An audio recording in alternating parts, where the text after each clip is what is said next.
मेरी चार बातें ध्यान में रखो जो कलयुग में जीवन को सरल एवं सुखमय बनाएंगी। आधुनिक जीवन में सफलता का अर्थ पैसों और सुख सुविधा की चीज़ों से जुड़ा हुआ है।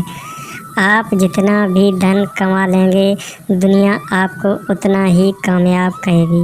अंधाधुंध पैसे कमाने की होड़ में व्यक्ति नहीं सोचता कि उससे भौतिक दुनिया की सुख सुविधा कमाने के कारण कितने पाप हो गए हैं। जो मनुष्य चार आसान काम करता है उसे निश्चित ही स्वर्ग की प्राप्ति होती है।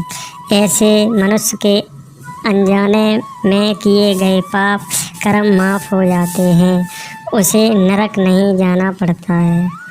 आइए जानते हैं इन चार बातों को। पहला है दान। दान करने का अर्थ किसी ज़रूरतमंद को वो चीज़ निःशुल्क उपलब्ध कराना जिसे पाने में वो असक्षम हो। दान करने से पहले या बाद किसी को भी दान के बारे में नहीं बताना चाहिए। दान को हमेशा गुप्त ही रखना चाहिए। दूसरा है आत्म संयम। कई बार ऐसा होता है कि हमारा मन और दिमाग दोनों विपरीत दिशा में चलते हैं और हम अधर्म कर बैठते हैं। गीता में दिए गए ज्ञान के अनुसार मन को वश में कर लेने से व्यक्ति द्वारा किसी पाप को करने की संभावना ही नहीं रहती। तीसरा सत्य बोलना। कलयुग में सत्य और असत्य का पता लगाना मुश्किल हो गया है। किसी भी व्यक्ति की बात को सुनने मात्र से नहीं कहा जा सकता कि वह झूठ बोल रहा है या सच।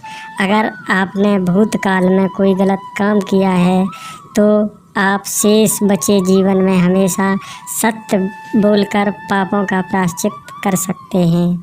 चौथा है ध्यान और जप।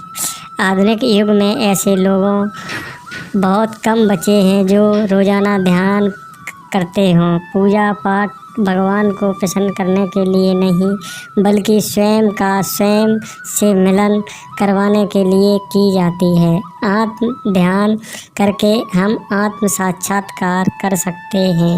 नियमित रूप से स्वच्छ मन से जप या ध्यान करने से भूल हुई गलतियों से पार पाया जा सकता है। सदा खुश रहो।